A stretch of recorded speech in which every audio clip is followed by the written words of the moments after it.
오늘 우리에게 주시는 하나님의 말씀 출애굽기 20장 17절 말씀에서 보겠습니다. 출애굽기 20장 17절 말씀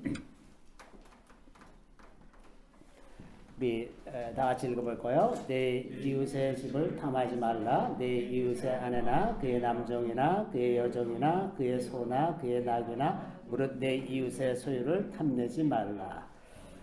저는 오늘 이 말씀으로 탐내지 말라라는 제목으로 잠시 말씀을 나누고자 합니다. 이게 십계명의 이제 마지막 계명인데요.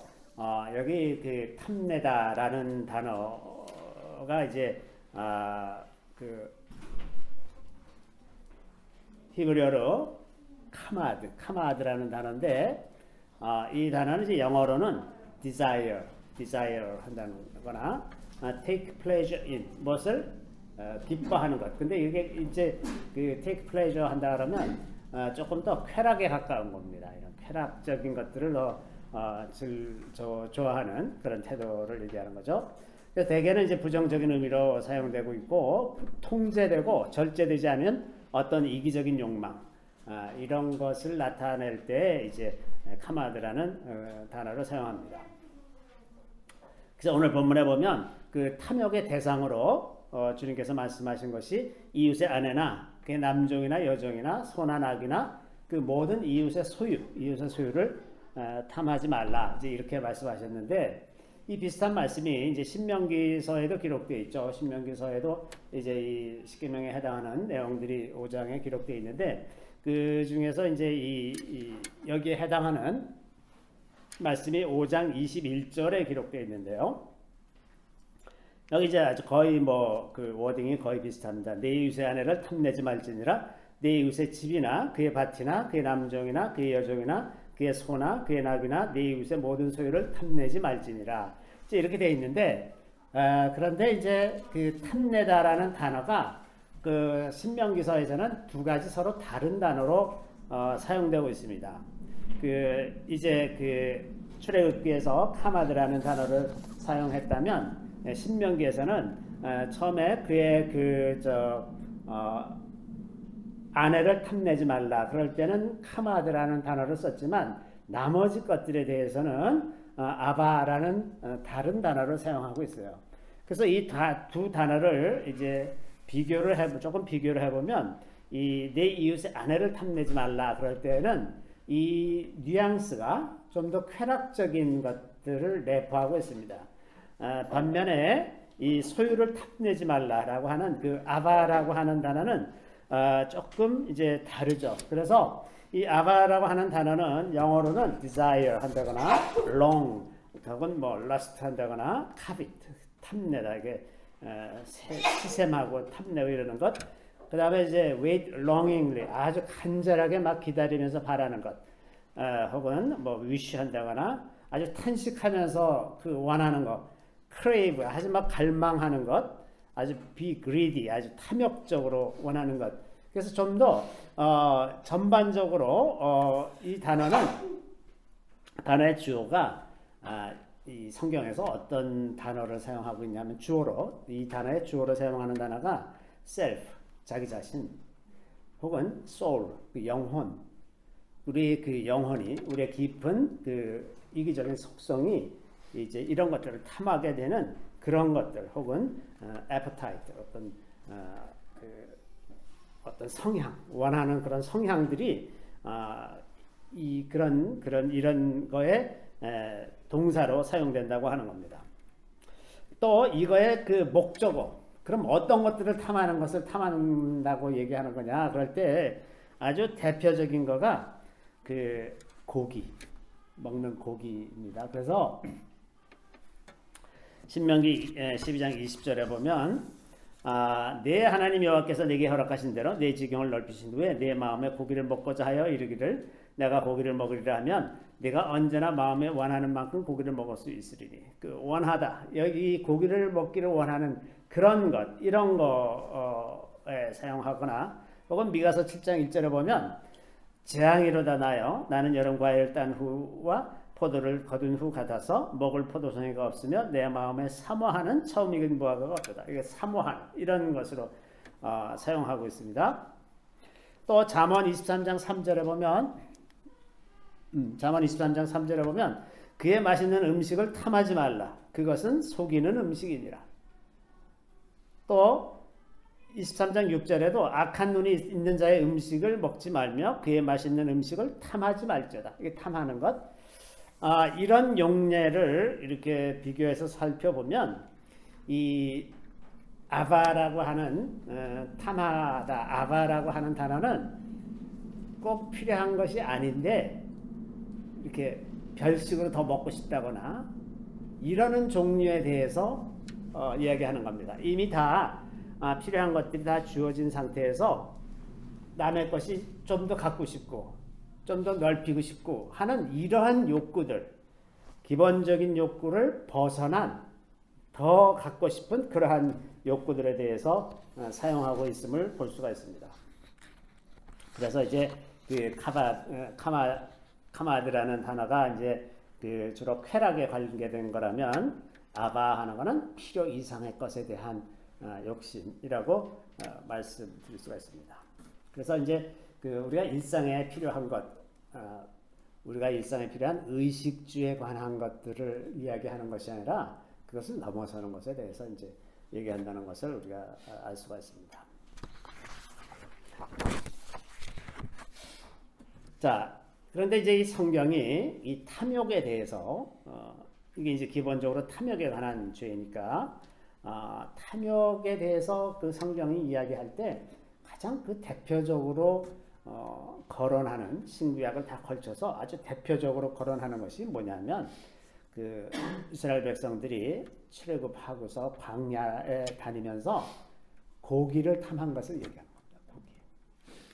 그래서 이제 그 민수기 11장 4절부터 7절에 이런 말씀이 있습니다. 그 고기를 탐하게 돼서 하나님을 원망하고 모세를 원망하고 그런 장면이 이제 민수기 11장에 기록되어 있는데 여기 이제 그 경과를 보면 그 11장 4절에 보면 그들 중에 섞여 사는 다른 인종들이 탐욕을 품음에 이스라엘 자손도 다시 울며 이르되 누가 우리에게 고기를 주어 먹게 하랴. 자, 광야를 다니면서 고기를 먹는다는 것은 참 쉽지 않은 일이죠.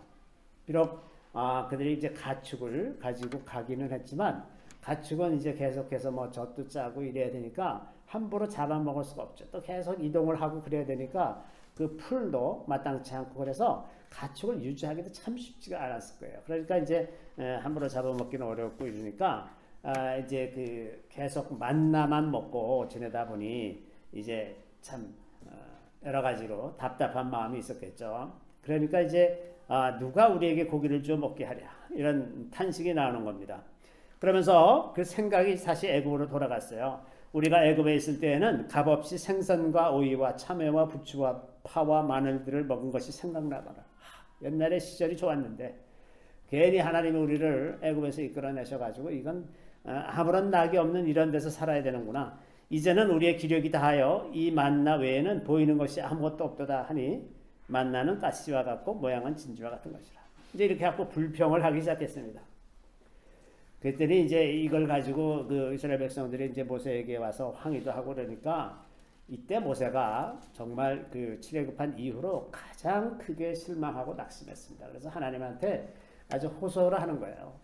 하나님, 내가 이 백성들을 낳았습니까? 이 사람들이 다 내 아들, 내 자녀들이니까 어찌해서 하나님께서 나한테 이 백성들을 맡기시고 이 고통을 당하게 하십니까?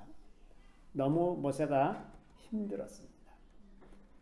이런 광야에서 그동안에 그 홍해 바다를 건너는 이런 놀라운 일들도 경험하면서 하나님의 능력을 다 경험하면서 왔는데 지금 와서 또 그 사소한 것, 모세가 생각하기에 좀 사소해 보이는 그런 이유를 가지고 와서 또 원망하고 불평하고 이러니까 그런 것이 너무나 힘들었겠죠. 거기에 대해서 이제 민수기 11장 33, 34절에 보면 그 앞부분에 이제 하나님께서 이제 바람을 불게 하셔가지고 메추리가 이렇게 이제 몰려오게 하셨는데 메추리가 얼마나 많이 몰려왔는지 그 사람이 그 메추라기를 거두는데 적게 거둔 사람도 10호매를 거뒀다 그랬어요. 근데 한 호메르가 얼마만큼이냐 하면 그 드럼통 하나만한 겁니다. 230리터예요. 드럼통이 200리터 정도 되거든요. 근데 그걸 10호멜, 한 사람당 10호멜씩 했으니까 드럼통 10개를 잡았어요. 어마어마하게 많은 양을 잡은 거예요. 메추리를. 자, 그래서 이제 메추라기를 잡아서 거기서 이제 막 이제 먹고 그러는데 주님이 이제 굉장히 화가 나셨죠. 그래서 민수기 11장 33, 34절에 보면 고기가 아직 이 사이에 있어 씹히기 전에 여호와께서 백성에게 대하여 진노하사 심히 큰 재앙으로 치셨으므로 그곳 이름을 기브롯 핫다와라고 불렀으니 욕심을 낸 백성을 거기 장사함이었더라. 기브롯이라는 것은 무덤이라는 뜻이고 핫하는 이제 범죄, 죄죠. 죄, 탐욕의 무덤 혹은 죄의 무덤. 거기서 이제 사람들이 그 불평하고 원망하다가 거기서 이제 죽어서 거기서 무덤을 만들었다 하는 이야기입니다. 그런데 이 사건이 그 후대에 가서 계속 후대가 탐욕을 가지지 말라라고 하는 거에 모범으로 이 사건을 언급합니다. 그래서 시편 78편 17절부터 22절에 보면 그들은 계속해서 하나님께 범죄하여 메마른 땅에서 지존자를 배반하였도다. 그들이 그들의 탐욕대로 음식을 구하여 그들의 심중에 하나님을 시험하였으며 그뿐 아니라 하나님을 대적하여 말하기를 하나님의 광야에서 식탁을 베푸실 수 있으랴. 보라 그가 반석을 쳐서 물을 내시니 시내가 넘쳤으나 그가 능히 떡도 주시며 자기 백성을 위하여 고기도 예비하시랴 하였도다. 자, 물은 내셨는데 하나님이 고기야 뭐 어떻게 하시겠어? 반석을 쳐서 물이 나오는 거는 어떻게 하실 수 있다 하더라도 왜 이 광야에서 갑자기 고기가 나오게 할 수 있겠어? 하고 하나님을 시험하였다 이렇게 되어 있는데 거기에 이제 그 민수기에 그 해당하는 기록을 보면 하나님을 배척했다, 리젝트했다, 하나님을 거부했다라고 이렇게 표현하고 있습니다. 그래서 이제 탐욕이 이 고기로 인한 탐욕이 결과적으로 하나님을 배척하는 데까지 가게 된 것입니다. 그래서 그러므로 여호와께서 듣고 노하셨으며 야곱에게 불같이 노하셨고 또한 이스라엘에게 진노가 불타올랐으니 이는 하나님을 믿지 아니하며 그의 구원을 의지하지 아니한 때문이로다. 이게 후대의 평가입니다. 이 고기 사건에 대한 후대의 평가가 그 우리 조상들이 탐욕으로 말미암아 하나님의 진노를 불러일으켰다. 이런 이제 이야기입니다. 자, 우리가 이 사건을 두고서 좀 생각해 볼 것이 생기는 것은 그러면 우리는 매일 그 무슨 금욕주의자처럼 맛있는 거는 먹지 말고 금욕적으로 살아야 된다는 말씀이냐?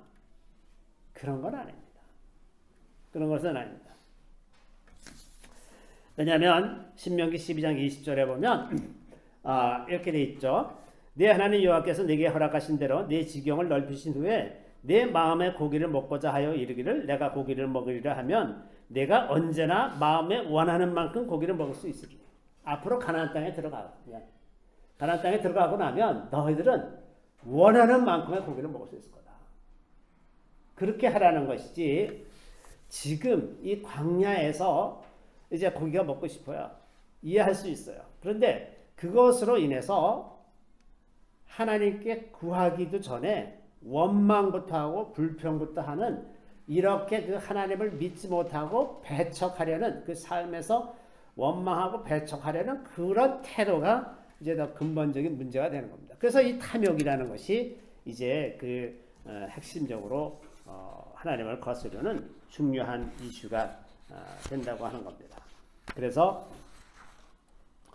고기를 금하는다는 기보다는 우리가 이런 그 기호적인 것 없어도 되는 것. 지금 광야에서 이스라엘 백성들이 만나를 이제 매일 공급받고 있어요. 이게 굉장히 기적적인 방법으로 공급받고 있기 때문에 비록 그것이 매일 똑같은 거 먹으니까 좀 식상할 수도 있어요. 그렇지만 지금 이러한 환경에서 도저히 그런 식량을 얻을 수 없는 환경에서 하나님께서 그렇게 내려주시는 그것을 가지고 기쁨과 감사로 받아들이지 못하고 부족한 그 일부를 가지고 불평하면서 원망하는 이런 것이 이제 문제가 아닙니까? 그래서 이러한 태도에 대해서 이제 각 그 마음 속에서 일어나는 그 마음의 그 메커니즘이 탐욕이 이제 하나님과의 관계를 아주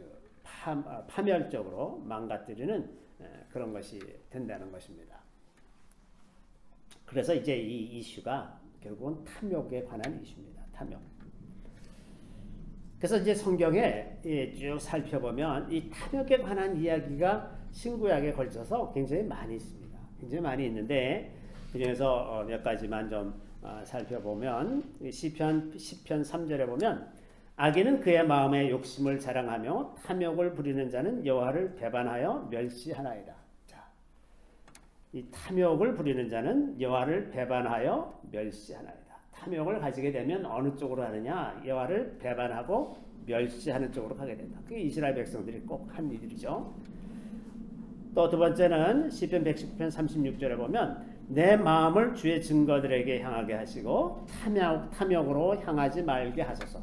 이 말씀을 곰곰이 살펴볼 필요가 있습니다. 지금 이 시편 119편의 저자가 어떻게 그 단어들을 배치하고 있는가? 내 마음을 어디에 향하게 하는 걸 원하느냐? 주의 증거들에 향하게 하시고 탐욕으로 향하지 못하게 그렇게 해달라고 기도하는데 이 탐욕으로 우리의 마음이 탐욕으로 가는 것을 막는 것은 무엇이냐? 주님의 증거들입니다. 이 증거들은 하나님의 모든 여러 가지 종류의 말씀들 중에서 하나님께서 실제로 하셨던 것들에 관한 기록이죠. 하나님의 명령이라든지 계명이라든지 이런 것이 아니라 하나님께서 실제로 이스라엘 백성들 사이에서 어떻게 일을 하셨는지를 기록하고 있는 것. 뭘 구하니까 어떻게 해주셨고 이런 것들에 대한 기록이 있잖아요. 그것이 증거입니다. 증거. 그래서 우리가 하나님이 이스라엘 백성들에게 어떻게 하셨는지를 기억하는 것이 굉장히 우리를 탐욕으로 가는 데로부터 막는 굉장히 중요한 방패 같은 것이 되는 겁니다. 하나님이 그렇게 하셨지. 그러니까 지금은 이렇게 하실 수 있을 거다. 이렇게 알 수가 있는 거죠. 근데 만약에 계명이나 탐욕을 가지지 마라. 이런 계명만 있었다면 하나님이 그러면 어떻게 하란 말인가? 이렇게 답답했을 텐데 이런 증거들을 기억하고 있으면 하나님이 예전에도 그렇게 하셨으니까 지금도 그렇게 하실 수 있을 거야 라고 우리가 소망을 가지고 위로를 삼을 수가 있게 되겠죠. 또 잠언 28장 16절에 보면 무지한 치리자는 포악을 크게 행하거니와 탐욕을 미워하는 자는 장수하리라. 자, 탐욕을 버리는 자는 장수하리라. 저것도 아주 꼭 맞는 말씀인 것 같습니다. 사람이 너무 많은 욕심을 내면서 살다 보면 오히려 더 손해가 난다거나 망하는 길로 가는 경우가 참 많지 않습니까? 그 주식 투자하는 사람이 왜 주식 투자 항상 실패하느냐? 약간 더 먹겠다고 하는 그 욕심 때문에 팔 기회를 놓쳐서 다 망하잖아요. 항상 그렇습니다. 그래서 약간 더 그 욕심내는 그 차이가 그 우리 인생에서 큰 차이를 만들 수가 있다고 하는 겁니다. 또 그 예언자들은 이렇게 말합니다. 이사야 56장 11절에 보면 이 개들은 탐욕이 심하여 족한 줄을 알지 못하는 자들이요 그들은 몰지각한 목자들이라. 다 제 길로 돌아가며 사람마다 자기 이익만 추구하며. 자, 탐욕이 뭡니까? 본질적으로 자기 이익만 추구하는 거예요. 자기만 넉넉해지면 되는 거예요. 그 탐욕을 가진 사람들을 이사야가 뭐라고 표현합니까? 이 개들은 개 같은 존재들이라. 이 개들은 탐욕이 심하여 족한 줄을 알지 못하는 자들이다. 그런데 이들이 보통 사람이냐? 목자들이라는 겁니다. 몰지각한 목자들이다. 지도자 계층에 있는 사람들이 이렇게 탐욕이 심해서 족한 줄을 알지 못하고 자기 이익만 추구하면서 사는 그런 세상이 됐을 때 나라가 이제 망할 때가 되는 겁니다. 또 예레미야 6장 13절에 보면 이는 그들이 가장 작은 자로부터 큰 자까지 다 탐욕을 부리며 선지자로부터 제사장까지 다 거짓을 행하리라. 비슷한 말씀이죠.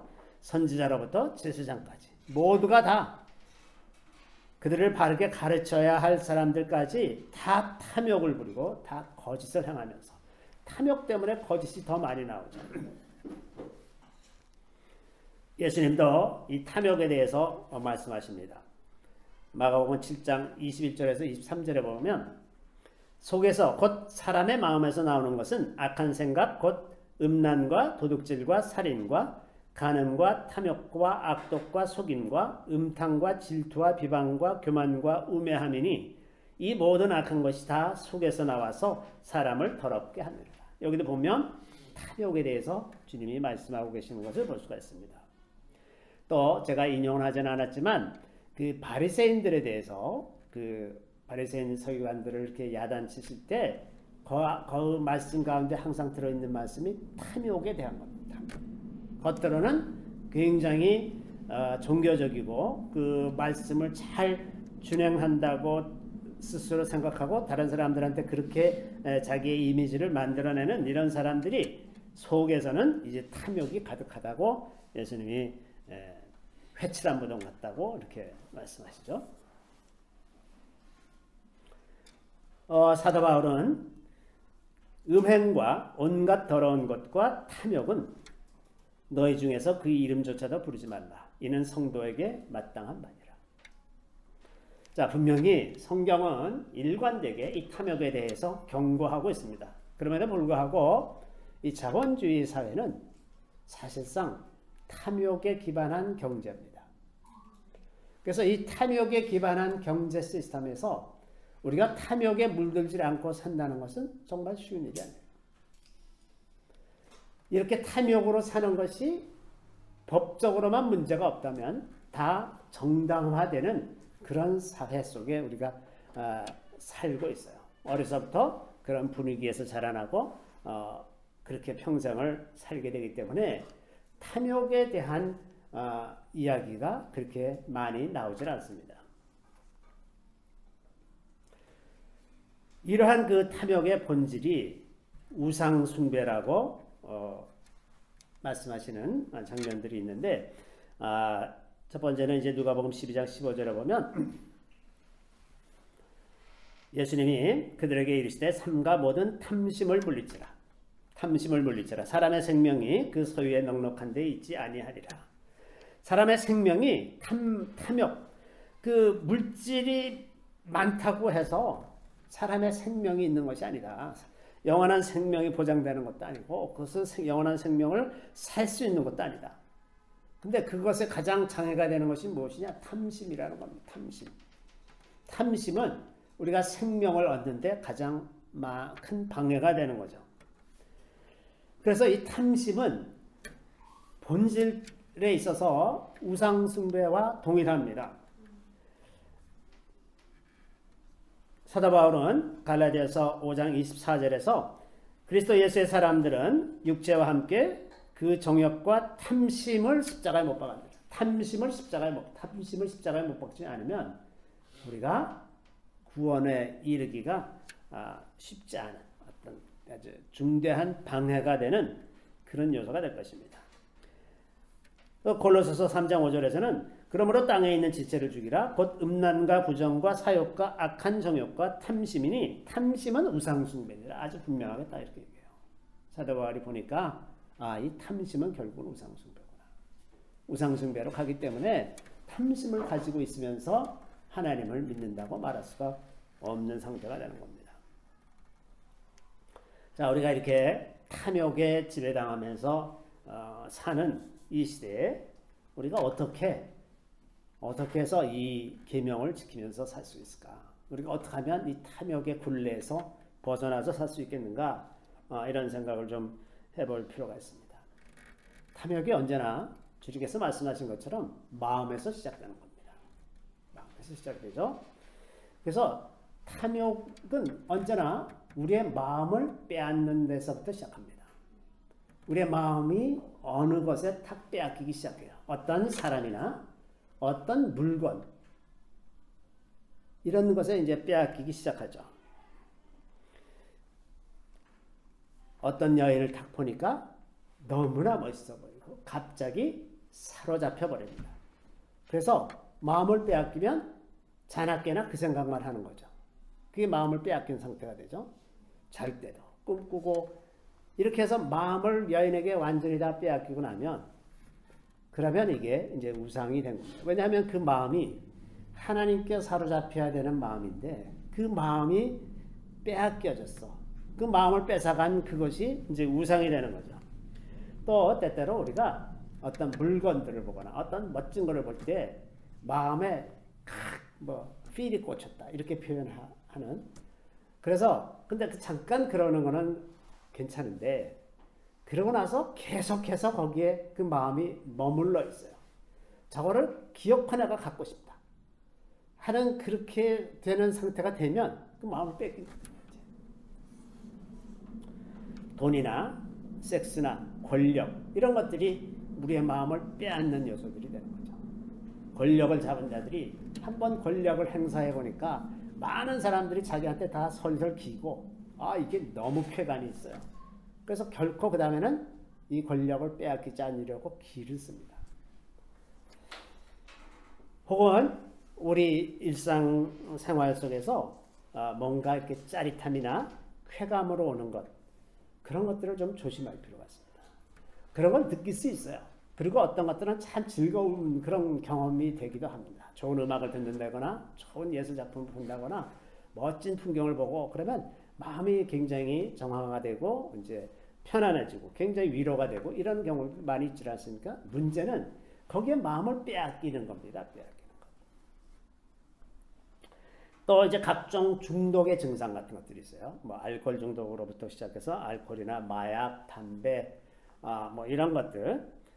이제 오늘 아침에 제가 미국 뉴스를 하나 보다 보니까 그 샌프란시스코가 이제 그 요즘에 굉장히 큰 문제예요. 막 그 홈리스들이 많아져 가지고 수만 명이 이제 길거리에서 마음대로 텐트 치고 막 거기다가 이제 그 화장실도 따로 없으니까 길거리에다가 막 이제 이렇게 하고 막. 근데 이 사람들이 거의 다 마약에 중독되어 있는 사람들입니다. 그 몇만 명이 되는데 그러면 그 사람들을 돌보기 위해서 집을 지면은 그 비싼 동네에 그 예산은 어떻게 할 거며 그게 또 공평한 것인가. 또 마약에 중독되어 있는 사람들을 이 사람들을 정상으로 회복시키려는 것을 도울 수는 있지만 본인들이 그러기를 원하지 않는 것을 어떻게 하겠습니까? 그래서 이게 지금 아주 큰 사회 문제가 됐어요. 아주 한편에서는 뭐 세계적인 그 하이테크 기업들이 다 이제 샌프란시스코 근방에 몰려 있지 않습니까? 그러니까 엄청 돈 많이 버는 사람들이 있으면서 또 한 그늘에는 그 홈리스들이 이제 정말 가장 그 바닥과 같은 삶을 사는 그런 일들이 일어나는데 이제 마약의 영향이 이제 굉장히 커요. 마약. 이렇게 마약 뭐 혹은 어떤 경우는 뭐 성형 중독 같은 것도 있죠. 우리나라에서는 성형 중독. 계속해서 성형을 해가지고 자꾸 더 예뻐지고 싶은 이런 것. 혹은 뭐 명품에 중독되어 있는 사람들도 그런데 어떤 이런 중독의 증상들이 다 마음을 빼앗긴 상태입니다. 마음을 빼앗긴 상태죠. 자, 그래서 이 탐심을 다룰 때 우리가 늘 관심을 가져야 되는 것은 우리의 마음을 빼앗기지 않는 겁니다. 사로잡히지 않는 거예요. 뭐 우리가 사람이고 누구나 다 감정이 있고 다 좋은 걸 볼 줄 알고 그러니까 얼마든지 그것 때문에 즐거워할 수도 있고 그렇게 할 수가 있어요. 그런데 마음을 빼앗기는 정도는 되지 말아야 되겠다 하는 거죠. 자, 그러면 마음을 빼앗기는 것을 깨달아야 되는데 마음을 빼앗기는 것을 우리가 깨달으면서 살려면 반드시 우리가 해야 되는 것은 일정한 시간을 주님 앞에 앉아 있어야 되는 겁니다. 항상 일정하게. 그래서 우리가 매일 아침마다 혹은 뭐 저녁마다 일정한 시간에 기도하는 겁니다. 찬송하고 기도하고 이런 시간을 가지면 그리고 그 시간만은 정직한 마음으로 마음을 빼앗기지 말고 빼앗긴 마음 다시 되찾아서 하나님께로 향해서 하나님 앞에 앉아서 기도하면 자기가 마음을 빼앗겼었다는 사실을 깨달을 수가 있어요. 근데 만약에 그 기도하고 예배드리는 이러한 시간이 그냥 형식적으로만 습관적으로만 하는 상태가 되면 딴 생각하면서 얼마든지 예배드릴 수가 있어요. 딴 생각하면서 기도할 수가 있어요. 그래서 우리가 그럴 가능성이 언제나 있지만 적어도 일주일에 한 번쯤에는 좀 퀄리티 타임, 하나님 앞에서 퀄리티 타임을 좀 가져야 돼요. 정말 깊은 기도 속에서 우리가 우리 마음을 어디에 빼앗기고 있지는 않은지라는 것을 살펴볼 필요가 있습니다. 그 다음에 우리에게 꼭 필요한 것이 있는데 족한 줄로 아는 마음입니다. 지족하는 마음. 우리에게 이미 주신 것, 의식주에 관한 기본적인 욕구가 충족이 된다면 그것으로 족한 줄로 아는 그런 마음이 있어야 우리가 경건 생활을 하는데 큰 도움이 됩니다. 디모데전서 6장 8절을 보면 우리가 먹을 것과 입을 것이 있은즉 족한 줄을 알 것입니다. 먹을 것과 입을 것, 우리의 일상적인 기본적인 필요가 있으면 족하다. 이것으로 감사하다라고 생각할 수 있어야 하는 겁니다. 요즘에 이렇게 탈북한 사람들이 인터넷에서 유튜브로 많은 그 내용을 올리고 있어요. 그래서 아주 뭐 속속들이 북한에서 사람들이 어떻게 살았는지 남한에 오니까 어떻든지 이런 내용들이 이제 굉장히 많이 있는데 얼마나 우리가 천국 같은 곳에 살고 있는지 우리는 모르고 살죠. 그 사람들이 탈북한 사람들이 보기에는 너무 천국 같은 곳에 살고 있는 거예요. 지금. 그래서 족한 줄을 알면 저절로 사람 마음에 감사가 있는데 그 족한 줄을 모르면 항상 불평할 건덕지만 찾고 살아요. 그러니까 작은 일만 있어도 금방 하나님 앞에 불평하는 삶을 살게 됩니다. 그래서 족한 줄로 아는 마음, 이것이 너무나 필요합니다. 제가 어렸을 때 우리 아버님이 늘 내려다보면서 살아야 된다. 인생은 내려다보면서 사는 거다. 그런 말씀을 아주 초등학교 때인데도 그 말씀을 그렇게 많이 하셨어요. 그럴 때마다 내가 이제 그러면 뭐 발전이 없잖아요. 내가 맨날 이제 아버지한테 이제 그렇게 항의를 했었는데 지금 곰곰이 생각해 보니까 세상에 그 말씀이 맞는다. 내려다보면서 살아야지. 그래야 늘 감사가 있고 기쁨이 있고 그런데 자꾸 올려다보면서 살려니까 늘 불평이고 불만이고 힘들고 어렵고 그렇지 않습니까? 히브리서 13장 5절에 돈을 사랑하지 말고 있는 바를 족한 줄로 알라. 그가 친히 말씀하시기를 내가 결코 너희를 버리지 아니하고 너희를 떠나지 아니하리라 하셨네. 자, 돈을 사랑하지 말고 있는 바를 족한 줄로 알아. 왜냐하면 하나님께서 우리를 돌보시기 때문에 그렇다는 겁니다.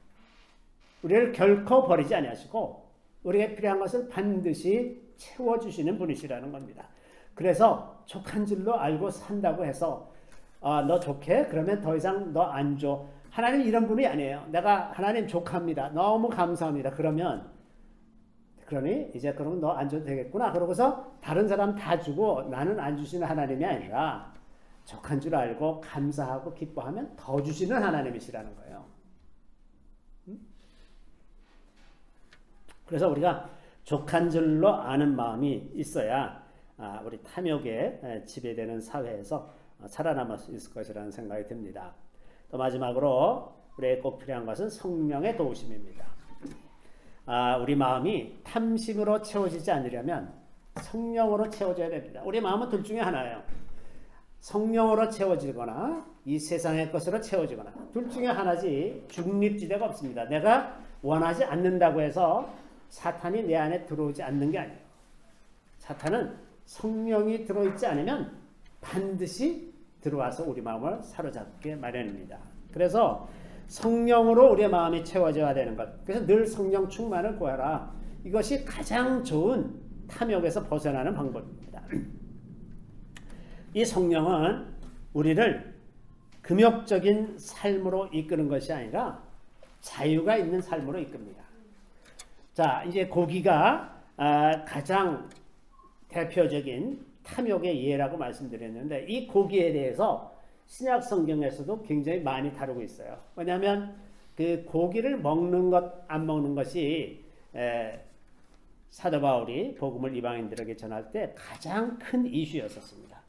고기를 이제 잡는 게 다 이방 신전 앞에 가서 그 소나 이제 이런 가축을 잡다 보니까 대개는 가축을 이제 그 신전에 제물로 바쳤다가 이제 일부는 이제 그 제사장들이 이제 갖고 이러고 나머지를 그 신전 앞에 가게에다가 이제 내다가 팔곤 했기 때문에 그 앞에 가서 고기를 사 먹으면 우상 숭배하게 되는 셈이 된 그런 경우가 굉장히 많았습니다. 그러니까 어떤 사람들은 그걸 보고 우상의 제물을 어떻게 먹느냐, 먹을 수 없다라고 이제 교회 안에서 주장하는 사람이 있고, 어떤 사람들은 아니다, 그게 무슨 관계가 있냐, 먹을 것은 먹을 것이지 그게 우상의 제물이 아니라 우상이라는 건 아무것도 아니다, 먹어도 된다, 이러한 논쟁이 교회 안에 늘 있었어요.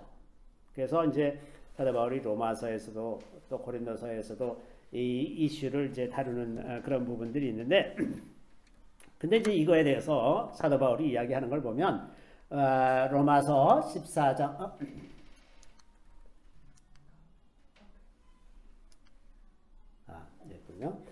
로마서 14장 20절에 보면 고기도 먹지 아니하고 포도주도 마시지 아니하고 무엇이든지 네 형제로 거리끼게 하는 일을 아니함이 아름다우니라.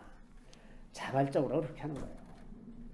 고기를 먹을 수 있는 권리가 내가 있다는 것을 알아도 그것이 형제들에게 걸림돌이 된다 싶으면 안 하는 거예요. 그냥 내가 자발적으로 안 하는 겁니다. 또 갈라디아서 5장 13절에는 형제들아 너희가 자유를 위하여 부르심을 입었으나 그러나 그 자유로 육체의 기회를 삼지 말고 오직 사랑으로 서로 종로를 타라. 자, 너희들은 이제 복음으로 말미암아 완전히 자유해졌어요. 그래서 이제 그 고기를 먹는 것 아무것도 아니다, 괜찮다. 그런데 이렇게 자유가 있는데 그것을 나를 위한 기회로 사용하지 말고 이웃을 위한 기회로. 그래서 내가 먹지 않는 것이 저 이웃을 위해서 더 덕이 되겠다 싶으면 안 먹는 거예요. 먹어도 되겠다 싶으면 먹는 거예요. 이런 자유를 향해 있습니다. 그래서 성령으로 살면 이런 문제를 뛰어넘어서 탐욕에 사로잡지 않고 그것을 뛰어넘어서 자유롭게 그것을 접하면서 살 수 있게 된다고 하는 겁니다. 이제 성령의 은사에 이렇게 돼 있죠.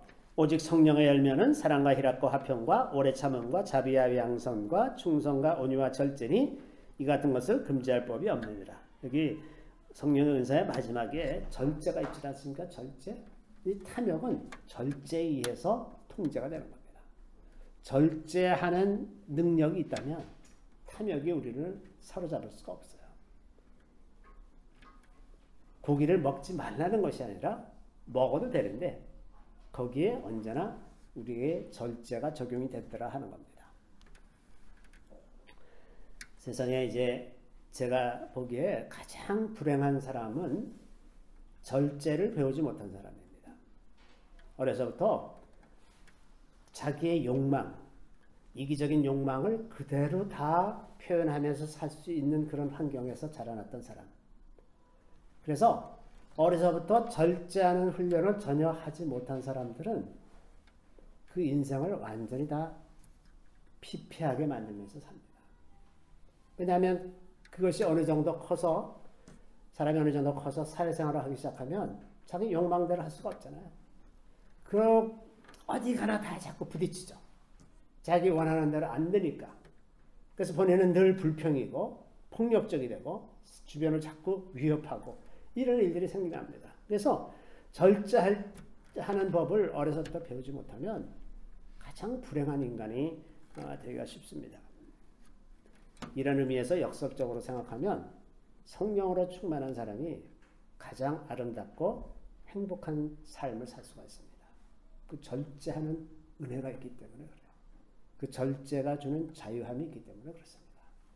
그래서 이 탐욕이 지배하는 이 시대 속에서 우리가 성령으로 사는 것, 이거는 시대를 거슬러 사는 것이기는 하지만은 가장 완벽하고 아름다운 삶을 살아가는 유일한 길이라는 것을 우리가 기억할 필요가 있겠습니다. 잠시 기도하겠습니다. 우리 주님을 찬양합니다. 주님, 이웃의 것을 탐하지 말라 이렇게 말씀하셨습니다. 그런데 우리가 스스로 살펴보니 참으로 이웃의 것을 탐하고 과도하게 욕심을 내었던 적이 많이 있었던 것을 용서해 주시기 원합니다. 주님, 우리가 다시는 탐욕에 사로잡히지 아니하고 오직 성령에 사로잡혀 살게 하여 주시고 주님 주시는 자유와 기쁨이 있게 하여 주시며 그 소망 가운데 견고하게 서게 하여 주시기 원합니다. 주님께서 사랑하시는 자에게서 떠나지 아니하시고 모든 필요를 채워주시며 가장 좋은 것을 주시는 분이신 것을 우리가 굳건하게 믿고 흔들리지 않는 믿음으로 살게 하여 주시기를 우리 주 예수 그리스도의 이름으로 감사하며 기도드리옵나이다. 아멘.